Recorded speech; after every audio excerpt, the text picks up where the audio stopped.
नमस्कार साथियों, सार्थक पहल बदलाव हमसे में पुनः एक बार स्वागत। और आज हम लेके आए हैं रियासतों के विलीनीकरण के अंतर्गत दो रियासतें, जूनागढ़ और हैदराबाद। हमने देखा कि माउंटबेटन योजना के तहत जो है, माउंटबेटन योजना के तहत भारत का जो विभाजन है दो अधिराज्यों में होना था और देसी रियासतों को इस बात की स्वतंत्रता थी कि वो चाहे तो हिंदुस्तान में शामिल हो जाए या फिर पाकिस्तान में शामिल हो जाए। इस बात की उन्हें स्वतंत्रता दी गई थी। हुआ भी यही, 562 रियासतें उस समय। और जैसे ही माउंटबेटन योजना को ये 3 जून को प्रस्तुत की गई थी, 3 जून 1947, 10 जून 1947 को मुस्लिम लीग द्वारा और 14 जून 1947 को भारतीय राष्ट्रीय कांग्रेस द्वारा इसे स्वीकृत कर लिया गया। और 15 जून 1947 को भारतीय राष्ट्रीय कांग्रेस की बैठक हुई और स्पष्ट ये प्रस्ताव पारित हो गया कि कोई भी रियासत स्वतंत्र नहीं रहेगी। कब प्रस्ताव पारित होता है? 15 जून 1947। कोई भी रियासत स्वतंत्र नहीं रहेगी। तुरंत जो है सरदार वल्लभ भाई पटेल की अध्यक्षता में एक रियासत विलीनीकरण विभाग बनाया गया और उसके बाद में क्या हुआ, एक सचिव रखे गए। उसके कौन थे? वीपी मेनन। लगभग सारी रियासतें जो है भारत संघ में शामिल हो गई। 4 रियासतें छूटी थी, एक जम्मू कश्मीर, हैदराबाद, जूनागढ़ और भोपाल। हमने कल जम्मू कश्मीर को पढ़ा कि वहां का जो शासक था वो कौन था? हरि सिंह। हरि सिंह ने तत्काल कोई निर्णय नहीं लिया था क्योंकि वहां पर लगभग 77% जनसंख्या मुस्लिम थी और शेष आबादी जो थी वो बौद्ध और सिंधु बौद्ध और सिख। शासक जो है वो हिंदू और बहुसंख्यक जो जनसंख्या है वो मुस्लिम। तो उसने इस आधार पर निर्णय नहीं लिया कि यदि मैं पाकिस्तान में शामिल होता हूं तो हिंदू बौद्ध और सिख जनसंख्या के साथ में अन्याय होगा, और यदि मैं हिंदुस्तान में शामिल हो जाता हूं तो मुस्लिम जनसंख्या के साथ में अन्याय होगा। और इस तरीके से उसने कोई निर्णय नहीं लिया,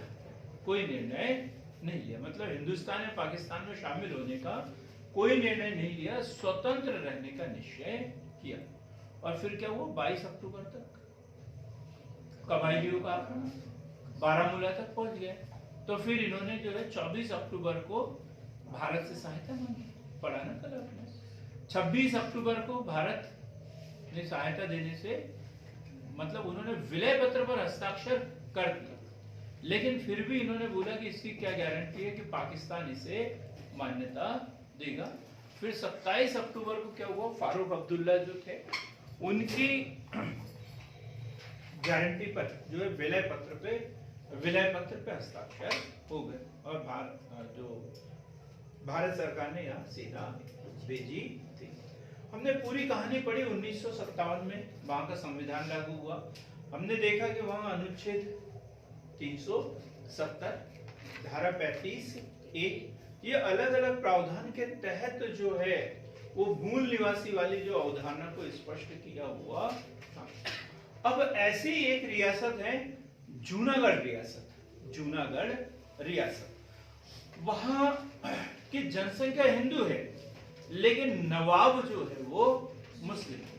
तो यहां जूनागढ़ की बात करें तो नवाब है, मुस्लिम है। कोई बता दे क्या नाम था नवाब का? मोहम्मद महावत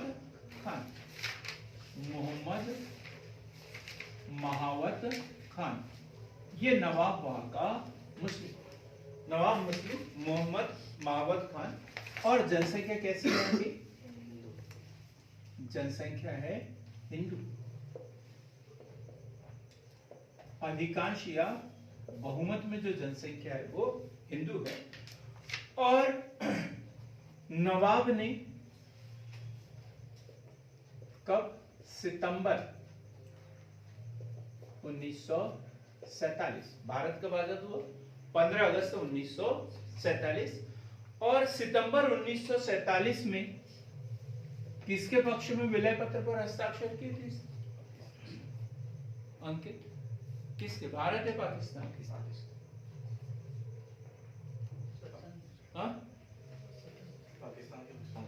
पाकिस्तान के पक्ष में। स्वाभाविक सी बात है, नवाब मुस्लिम है तो कहां जाएगा? तो विलय पत्र पर पाकिस्तान में शामिल होने के लिए हस्ताक्षर किए। नवाब ने सितंबर में 1947 में पाकिस्तान में शामिल होने के लिए विलय पत्र पर हस्ताक्षर किए। विलय पत्र पर हस्ताक्षर किए। लेकिन जनता कैसी है वहां की? अधिकांशतः हिंदू जनसंख्या, तो जनसंख्या द्वारा विरोध। किंतु जनसंख्या द्वारा विरोध, और अब उन्होंने नवाब को अपना शासक नहीं माना। नवाब को अपना शासक नहीं माना, बल्कि स्वतंत्र जो है वहां सरकार स्थापित करने की बात की। नवाब का विरोध किया जनसंख्या, किंतु जनसंख्या द्वारा इसका विरोध किया। वह स्वतंत्र हुकूमत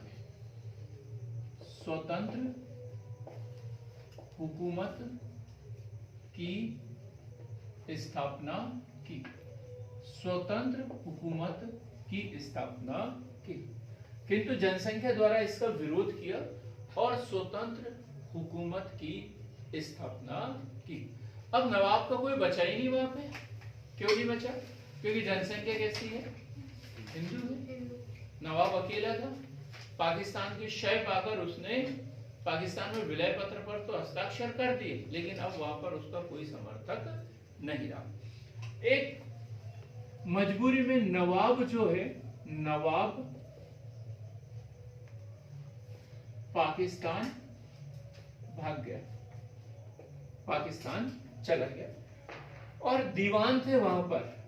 दीवान कौन थे? कोई बताएगा क्या नाम इनका? दीवान कौन थे? दीवान जुल्फिकार अली भुट्टो के पिता शाहनवाज भुट्टो। दीवान शाहनवाज भुट्टो, शाहनवाज भुट्टो। जुल्फिकार अली, जुल्फिकार भुट्टो, जुल्फिकार भुट्टो के पिता।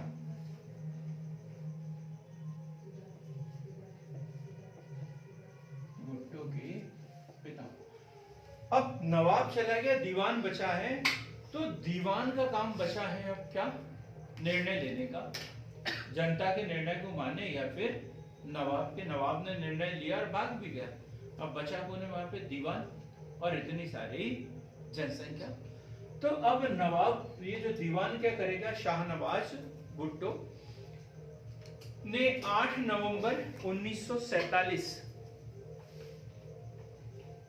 शाहनवाज भुट्टो ने 8 नवंबर 1947 को भारत के पक्ष में विलय पत्र पर हस्ताक्षर किए। विलय पत्र पर हस्ताक्षर किए। ये याद रखना है किसने हस्ताक्षर किए थे। ये दोनों नाम दिए रहते हैं, कंफ्यूज हो जाते हैं। 9 नवंबर 1947, 9 नवंबर 1947 क्या हुआ? 9 नवंबर 1947 को अमरदीप, 9 नवंबर 1947 योगेश, हाँ क्या? पल्लवी इतना जोर से बोलो कि मुझे सुना ही आ रही है, कान खुला रखना है मैंने। हाँ इधर से कोई बोलो। पाकिस्तान में मानने से इनकार कर दिया। नहीं जी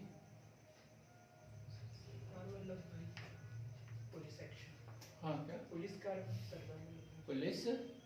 कार्रवाई नहीं, कुछ नहीं होगा भाई। किसी ने दिया है तो लेना पड़ेगा, किसी ने दिया है तो लेना पड़ेगा ना भाई। जब उन्होंने विलय पत्र पर भारत के पक्ष में विलय पत्र पर हस्ताक्षर कर दिए तो भारत को क्या करना पड़ेगा, उसे विलय करना पड़ेगा, बस सीधी सी बात है। 9 नवंबर 1947 को भारत ने जूनागढ़ का प्रशासन अपने हाथ में ले लिया, अपने हाथ में ले लिया। कब? 8 नवंबर 1947 को विलय पत्र पर हस्ताक्षर हुए और 9 नवंबर 1947 को भारत ने यह प्रशासन अपने हाथ में ले लिया। 20 जनवरी 1948, 20 जनवरी 1948, 20 जनवरी 1948 भारत ने जनमत संग्रह कराया। क्या कराया? जनमत संग्रह। जनमत संग्रह कराया कि भारत को शामिल होना चाहते भी है या नहीं, क्योंकि शिकवे शिकायतें इसकी बार बार होते जा रही थी। तो भारत ने जनमत संग्रह कराया। 1,80,000 लोगों ने मतदान किया। 1,80,000 लोगों ने मतदान किया। 91% मतदान, 91% मतदान, 91% मतदान भारत के पक्ष में। तो विपक्ष में कितना गया? मात्र 9%। केवल 91 इसको ठीक करेंगे, इसको ठीक करेंगे। केवल 91 मत पाकिस्तान के पक्ष में, शेष भारत के पक्ष में, और हर समस्या का समाधान खत्म। अब कुछ भी देखने की जरूरत नहीं पड़ी। फिर से एक बार देखते हैं। तो जूनागढ़ रियासत, वहां का जो नवाब था मुस्लिम था, नाम था मोहम्मद महाबत खान, और जनसंख्या कैसी थी? हिंदू। अधिकांश जनसंख्या हिंदू थी। तो जब 1947 में, जब 15 अगस्त 1947 के बाद में नवाब ने कोई त्वरित निर्णय नहीं लिया कि वो पाकिस्तान में शामिल हो या हिंदुस्तान में। उसने सोचा कि हम अपना स्वतंत्र अस्तित्व बनाए रखेंगे। लेकिन पाकिस्तान के दबाव में आकर सितंबर 1947 में पाकिस्तान के पक्ष में विलय पत्र पर उसने हस्ताक्षर कर दिए। लेकिन वहां की अधिकांश जनसंख्या हिंदू थी। तो जनसंख्या ने क्या किया? उसके इस निर्णय को मानने से इनकार कर दिया, उसके विरुद्ध विद्रोह किया। जगह जगह झड़पें वगैरह बहुत कुछ हुआ है इसमें, और अपनी स्वतंत्र हुकूमत की स्थापना कर दी। नवाब को मजबूरीवश भारत छोड़कर भागना पड़ा। और कहां जाएगा? अपने आका के पास, जिसके बल पर वो उछल रहे थे। तो कहां चले गए? पाकिस्तान वो चले। अब वहां के दीवान बचे वो शाहनवाज भुट्टो, जो जुल्फिकार अली भुट्टो के पिता थे। जुल्फिकार अली भुट्टो के पिता थे। उन्होंने 8 नवंबर 1947 को भारत में विलय के पक्ष पर हस्ताक्षर कर दिए। भारत ने भी त्वरित कार्यवाही की और 9 नवंबर 1947 को जूनागढ़ का प्रशासन अपने हाथ में ले लिया। लेकिन उसे भारत में विलय प्रशासन अपने हाथ में लिया, क्योंकि वो विधिवत कार्यवाही करना चाहते थे। क्योंकि जैसे जम्मू कश्मीर को लेकर शिकायतें हो रही थी, ऐसी शिकायत यहाँ पर भी हो सकती थी, तो इसलिए इन्होंने क्या बोला कि हम जनमत संग्रह कराएंगे, उसके बाद ही उसे विलय करेंगे। और 20 जनवरी 1948 को जनमत संग्रह कराया। लगभग 1,80,000 लोगों ने मतदान किया। उसमें मात्र 91 वोट जो है पाकिस्तान के पक्ष में गए और शेष पूरे के पूरे भारत के पक्ष में आए, और इस प्रकार फिर इसका भारत में पूर्ण रूप से विलय कर लिया गया। खत्म हो गई बात। आप लोगों ने फिल्मों में देखा होगा माँ तुझे सलाम, उसमें जूनागढ़ रियासत का दिया हुआ है। माँ तुझे सलाम जो मूवी है ना, उसमें जूनागढ़ रियासत के विद्रोह को ही बताया गया है। अब ऐसे ही हम दूसरी रियासत पढ़ेंगे, हैदराबाद।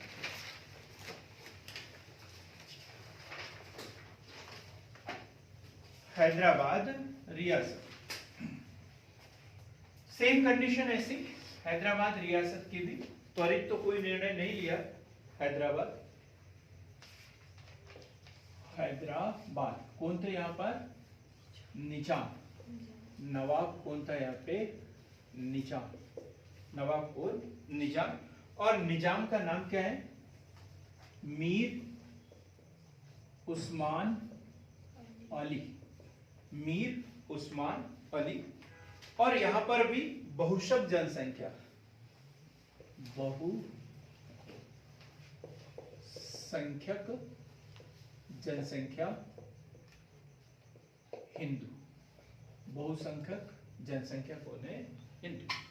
दबाव इसके ऊपर भी है, उस समय की भारत की सबसे बड़ी रियासत, भारत की सबसे बड़ी रियासत, सबसे बड़ी रियासत, उस समय की भारत की सबसे बड़ी रियासत। जैसे बंगाल में हम देखते हैं तो क्या कहता है बंगाल में अनंत कुमार? हाँ जी, उड़ीसा, हाँ, बिहार और बंगाल में क्या? बंगाल, आसाम। आसाम है ना, उस समय है ना, इतना बड़ा प्रांत था। तो दक्षिण में ऐसे ही एक बड़ा प्रांत था और उसका नाम था हैदराबाद। क्या क्या था इसका अंतर्गत हैदराबाद में?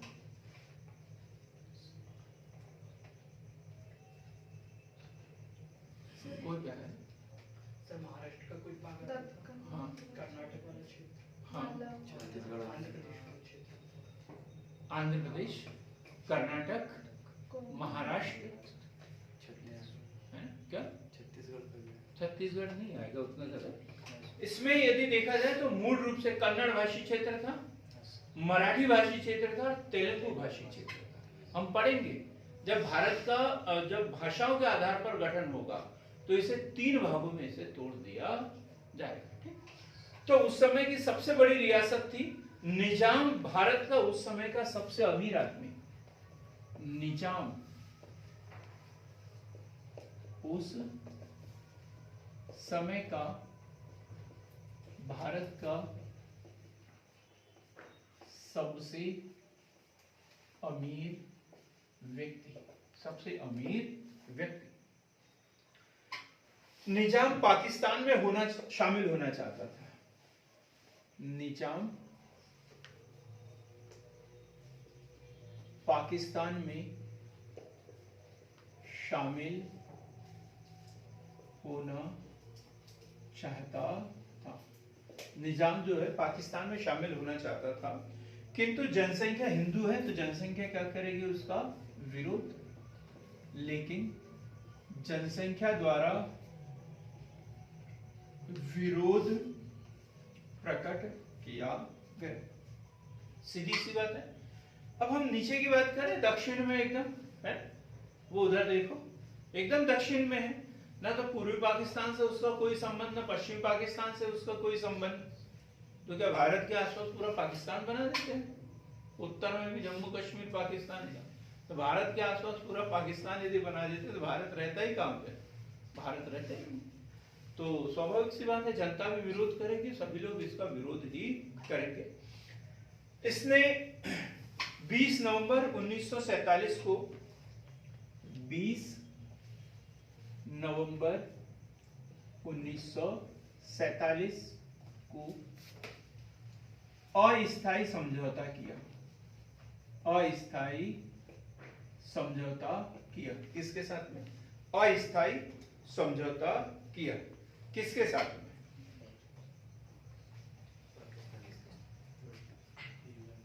भारत के साथ। किसके साथ?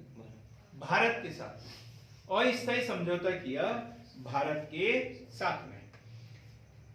क्या समझौता था? 20 नवंबर 1947 एक अस्थाई समझौता, एक साल स्वतंत्र रहने का निर्णय। एक साल स्वतंत्र रहने का निर्णय। एक साल स्वतंत्र रहने का निर्णय। और ये समझौता किया था उसने भारत सरकार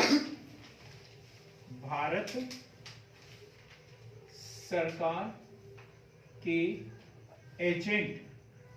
भारत सरकार ने अपना प्रतिनिधि जो भेजा था वहां के लिए, इसका कुछ समझौता करा, तो भारत सरकार का जो एजेंट था के.एम. मुंशी के साथ।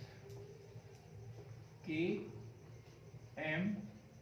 मुंशी के साथ। तो भारत सरकार ने अपना एजेंट जो है जनरल के रूप में, एजेंट जनरल के रूप में के.एम. मुंशी को नियुक्त किया था। और ये जो समझौता हुआ है के.एम. मुंशी के साथ में हुआ था। उन्होंने बोला था कि एक साल हमें स्वतंत्र रहने दो, फिर हम परिस्थितियां देखेंगे और वैसे भारत में विलय कर लेंगे, जनता की इच्छाओं का भी हम मान रखेंगे। ये बात हुई थी, क्लियर हुई ये बात। तो एक अस्थायी समझौता किया था, एक साल स्वतंत्र रहने का निर्णय लिया। और ये समझौता हुआ था भारत सरकार के एजेंट जनरल के.एम. मुंशी के साथ। पर हुआ क्या? ये जो समझौता था ये दिखावा था। समझौता था, दिखावा था। आज मैंने एक मीम देखा, क्या था अनुप कुमार, उसमें हाथ नीचे करो फिर समझ में आएगा। दांतों का मैल ब्रश से निकलना चाहिए, नाखूनों से नहीं। नाखूनों में दूसरा मैल भी फंसा हुआ रहता है। क्या हुआ, आज एक मीम देखा मैंने, एक आदमी कुएं में गिरा हुआ है, गड्ढे में गिरा हुआ है, और दूसरा आदमी ऐसा लटक रहा है, बोलता है हाथ दे दो, हाथ दे दो। जबकि उसके बगल में सीढ़ी भी रखी हुई है और बहुत बड़ा रस्सा भी रखा हुआ है, वो नहीं दे रहा उसको। मालूम है कि मैं हाथ दूंगा तो उसका हाथ तो यहां तक पहुंचेगा नहीं, क्योंकि कुआं जो है ज्यादा गहरा है, नीचे वाले का हाथ उसके हाथ तक नहीं पहुंच सकता। उसको पता है, उसको पता है कि इसका हाथ तो मेरे हाथ तक पहुंचेगा नहीं, लेकिन बोलने के लिए तो कि मैं तुम्हारी मदद करने के लिए तो तैयार हूं, तुम खुद अपनी मदद करना नहीं चाहते, इस तरीके से। तो ऐसे ये समझौता भी ऐसे ही था, नाम मात्र का था। हकीकत में उनकी अंतरात्मा जो थी कुछ और ही बोल रही थी, दिमाग में कुछ अलग ही चल रहा था। मतलब वो शारीरिक रूप से इधर थे, मानसिक रूप से वो पाकिस्तान जा चुके थे। पाकिस्तान के सहयोग व निजाम के आशीर्वाद से, पाकिस्तान के सहयोग व निजाम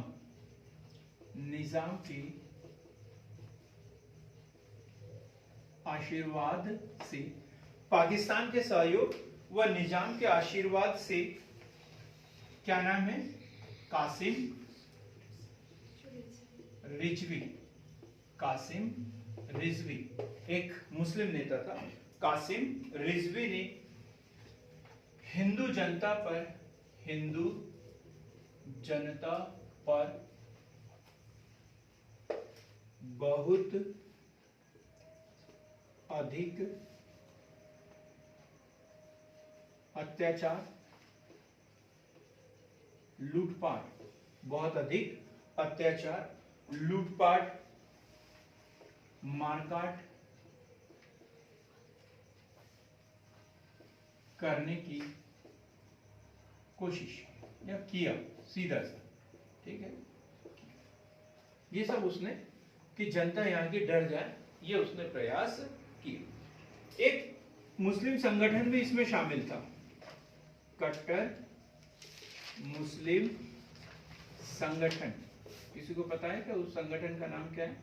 एक संगठन का नाम था मजलिस इत्तेहाद। मजलिस इत्तेहाद, मजलिस एतिहाद, मजलिस एतिहाद उस मुसलमीन, मजलिस एतिहाद उस मुसलमान ने भी उसका सहयोग किया। इनको कोई मतलब नहीं रहता, लेकिन सहयोग तो जरूर करते हैं ये। तो देखो, नवाब जो है मीर उस्मान अली, डायरेक्ट तो कुछ कर नहीं सकता था क्योंकि उसने समझौता कर लिया था, तो उसने उकसाया किसको? कासिम रिजवी, एक मुस्लिम नेता कासिम रिजवी। नवाब ने भी उकसाया और साथ में पाकिस्तान की सरकार से भी उसे मदद मिली। और एक मुस्लिम संगठन था मजलिस एतिहाद उल मुसलमान, इस संगठन ने भी उसकी मदद की और इसकी मदद से उसने हिंदू जनता में बहुत अधिक अत्याचार किए, मार काट, लड़ाई झगड़ा, लूट मार, हत्या, फिरौती, ढेर सारी कोशिशें उसके द्वारा की गई। अब बात आई भारत सरकार के पास में, भारत सरकार के पास में, क्योंकि वहां की जनसंख्या कौन सी है? हिंदू। अभी उसने निर्णय लिया था कि मुझे पाकिस्तान में शामिल होना है, नहीं। समझौता किसके साथ में हुआ है उसका? भारत के साथ में। भारत के जो के.एम. मुंशी है, एजेंट जो है के.एम. मुंशी है, उनके साथ में समझौता हुआ है। तो जब वहां पे कोई गड़बड़ होती है तो समझौते का उल्लंघन भारत सरकार के साथ में होगा। तो शांति व्यवस्था स्थापित करना किसकी जिम्मेदारी? भारत सरकार की जिम्मेदारी। फलस्वरूप भारत द्वारा गुप्त सैनिक कार्यवाही के रूप में ऑपरेशन पोलो चलाया गया। ये क्वेश्चन भी पूछा गया कई बार। फलस्वरूप भारत सरकार द्वारा गुप्त सैनिक कार्यवाही के रूप में ऑपरेशन पोलो चलाया गया। गुप्त सैनिक कार्यवाही के रूप में ऑपरेशन पोलो चलाया गया। अब हम इसे थोड़ा सा समझ लेते हैं। ऑपरेशन पोलो,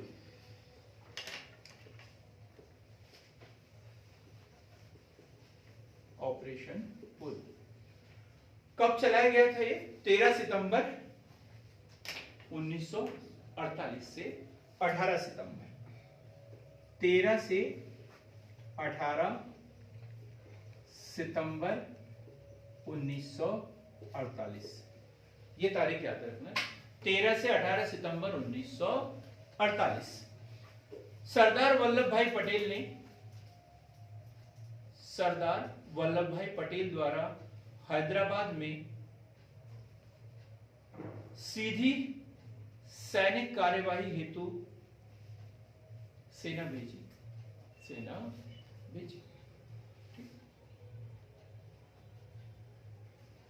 अब जब ये सैनिक कार्यवाही हुई तो फिर नवाब कहां जाएगा? यूएन हो जाएगा। क्यों जाएगा यूएन? हाँ, आंतरिक मामलों में दखल देते हैं, ये बोल सकते हैं। और क्या बोल सकते हैं आपको?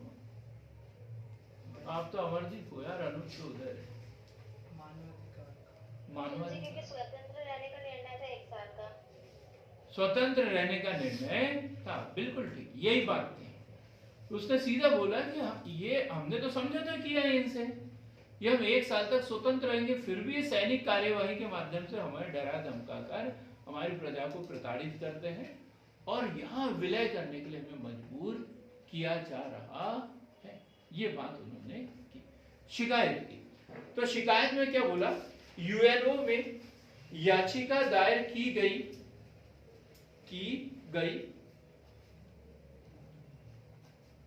तो पटेल ने जवाब दिया कि ये लड़ाई की क्रिया नहीं बल्कि पुलिस कार्यवाही थी। पुलिस कार्यवाही थी।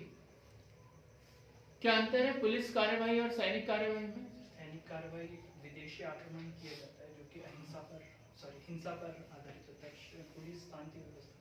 पुलिस जो है आंतरिक व्यवस्था के लिए, आंतरिक व्यवस्था बनाए रखने के लिए पुलिस होती है, और सैनिक काय के लिए होते हैं? बाहरी आक्रमण से, विदेशी बाह्य शक्ति से लड़ने के लिए सैनिक होते हैं। तो भाई ये हमने कोई सैनिक कार्यवाही नहीं की है, हमने तो सिर्फ पुलिस कार्यवाही की गई ताकि वहां पर आंतरिक शांति व्यवस्था स्थापित हो सके। ये जवाब दिया। 5 दिन की कार्यवाही के बाद, कब? 18 सितंबर। 5 दिन की कार्यवाही के बाद 18 सितंबर 1948, 18 सितंबर 1948 दो पक्ष वहां पर हैदराबाद रियासत की बात करें तो हैदराबाद रियासत, और यहां के कौन थे? मेजर, क्या नाम उनका? मेजर जनरल एल एंड्रयूज, ठीक है, मेजर जनरल। और दूसरा है भारतीय सेना के कमांडर मेजर जनरल, भारतीय सेना के कमांडर मेजर जनरल। कोई नाम बता सकता है क्या? General Jayant Chaudhary, JN Chaudhary, JN Chaudhary. कितने बजे हुआ था ये? लगभग 4:30 बजे, शाम के 4:30 बजे एक समझौता हुआ। कुल मिला के JN चौधरी के सामने एल एंड्रयूज द्वारा आत्मसमर्पण कर दिया गया, आत्मसमर्पण कर दिया। वह कासिम रिजवी को क्या किया? गिरफ्तार कर लिया। कासिम रिजवी, वो नेता जो मारकाट कर रहा था, उसको गिरफ्तार कर लिया गया। 22 सितंबर 1948, 22 सितंबर 1948, 22 सितंबर 1948 क्या हुआ कि अब इधर सैनिक कार्यवाही शुरू हो गई, सब कुछ हो गया।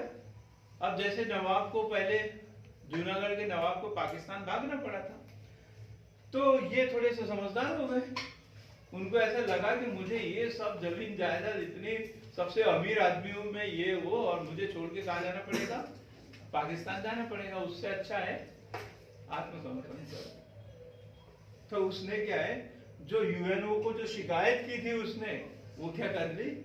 वापस ले ली, वापस ले। लिखेंगे इसे कि 22 सितंबर 1948 को निजाम ने यूएनओ से गुप्ततार के माध्यम से अपनी शिकायत वापस ले। क्लियर हो गया? 5 दिन की कार्यवाही 13 सितंबर से 18 सितंबर तक सैनिक कार्यवाही चलते रही। हैदराबाद रियासत के commander major general L Andrews और भारतीय सेना के commander major general JN Chaudhary, दोनों के बीच में एक समझौता हुआ 18 सितंबर को 4:30 बजे। कुल मिला के एल एंड्रयूज द्वारा आत्मसमर्पण कर दिया गया। कासिम रिजवी को गिरफ्तार कर लिया गया। और जैसे ये घटना घटी तो 22 सितंबर 1948 को जो निजाम है मीर उस्मान अली, इसने गुप्ततार के माध्यम से यूएनओ में की गई शिकायत वापस ली। 26 अक्टूबर 1946, 26 अक्टूबर 1946, ये याद रखना है। 26 अक्टूबर 1940, नहीं 46 नहीं होगा, 48, 46 तो वापस जा ही नहीं सकते। 48 क्या हुआ? विलय पत्र पर हस्ताक्षर कौन करेगा? हाँ, दीवान नहीं करेगा, निजाम करेगा। आपने निजाम बोला, दीवान बोला, दीवान ही बोला था, गलत बात। तो निजाम मीर उस्मान अली के द्वारा विलय पत्र पर हस्ताक्षर कर दिए गए। विलय पत्र पर हस्ताक्षर कर दिए गए। अब जब ए बी सी 3 श्रेणियां बनेगी तो ये किस श्रेणी का प्रांत होगा बताइए? बी श्रेणी का बनेगा, क्योंकि ए श्रेणी में वो थे जो डायरेक्ट अंग्रेजों के अधीन थे और बी श्रेणी में वो थे जिन्होंने अंग्रेजों की अधीनता स्वीकार कर ली थी, लेकिन अंग्रेजों ने उससे अपने साम्राज्य में विलय नहीं किया था। जैसे इनके सहायक संधि करके अपने अधीन तो करके रखा था, लेकिन डायरेक्ट शासन किया क्या वहां पे? नहीं। तो ये बी श्रेणी में शामिल था। तो इस प्रकार 26 जनवरी 1950 को स्वतंत्र भारत के संविधान में हैदराबाद को भाग ख, बी श्रेणी है, भाग ख के अंतर्गत शामिल किया गया। शामिल किया गया। यहां तक बात ठीक है। अब वो अंतिम बात बची है जो हमने बताया था कि इसी क्षेत्र के एक अब राज्यों का गठन किस आधार पर हुआ था? प्रशासनिक आधार पर 1947-48 में, 1950 में। और मांग उठ रही थी वहां पे काय के आधार पर? भाषा के आधार पर, क्योंकि यहाँ भाषाई विविधता सबसे अधिक थी। हैदराबाद प्रांत में भाषाई विविधता सबसे अधिक थी। जब देश आजाद हुआ तो भाषा के आधार पर प्रांतों के गठन की मांग की जा रही है, तो एक आयोग गठन हुआ। कौन सा? नहीं, धर आयोग है ना, SK धर आयोग। ठीक। और इन्होंने बोला कि जो राज्यों का गठन होगा वो प्रशासनिक आधार पर ही होगा, भाषा के आधार पर नहीं। और लेकिन भाषा के आधार पर राज्यों के गठन की मांग निरंतर उठते जा रही थी। तो इन्होंने क्या बोला? JVP समिति, JVP समिति का गठन किया और उन्होंने भी यही निर्णय दिया कि राज्यों का गठन जो है वो प्रशासनिक आधार पर ही होना चाहिए और जो पहले SK धर आयोग की सिफारिश थी एकदम सही है। लेकिन दक्षिण भारत में एक नेता पोट्टी रामुलु जो है वो लगातार आंदोलन, भूख हड़ताल की और 98वें दिन उनकी मृत्यु हो गई। तो दबाव के कारण सरकार को झुकना पड़ा और उन्होंने 1 नवंबर 1953 को जो है भाषा के आधार पर एक राज्य का गठन किया और वो उसका नाम था आंध्र प्रदेश। और उसी समय जो है फजल अली आयोग का गठन किया। 1956 में इसकी अनुशंसा आई और 1956 में जो है हैदराबाद को 3 भागों में विभक्त कर दिया। कितने भागों में? 3 भागों में। एक है मराठी भाषी क्षेत्र, वो मुंबई बना, मराठी भाषी क्षेत्र मुंबई, कन्नड़ भाषी मैसूर और तेलुगु भाषी आंध्र प्रदेश। तेलुगु भाषी आंध्र प्रदेश। तुरंत में 3 भागों में इसे विभक्त कर दिया गया। कब? 1956 में। कितने राज्य बने थे तब? 14 राज्य और 6 केंद्र शासित प्रदेश बने थे। तो इस प्रकार हमने देखा कि जब भारत स्वतंत्र हुआ तब विभिन्न रियासतें जो थी उनका भारतीय संघ में विलय किस प्रकार किया गया। एक अंतिम रियासत हमारे पास बची है भोपाल। चूंकि वो मध्य प्रदेश का मैटर है इसलिए मध्य प्रदेश का जब हिस्ट्री पढ़ेंगे तब हम उसे देखेंगे। आप चाहें तो इसका स्क्रीनशॉट भी ले सकते हैं। हमारे साथ में बने रहने के लिए बहुत बहुत धन्यवाद।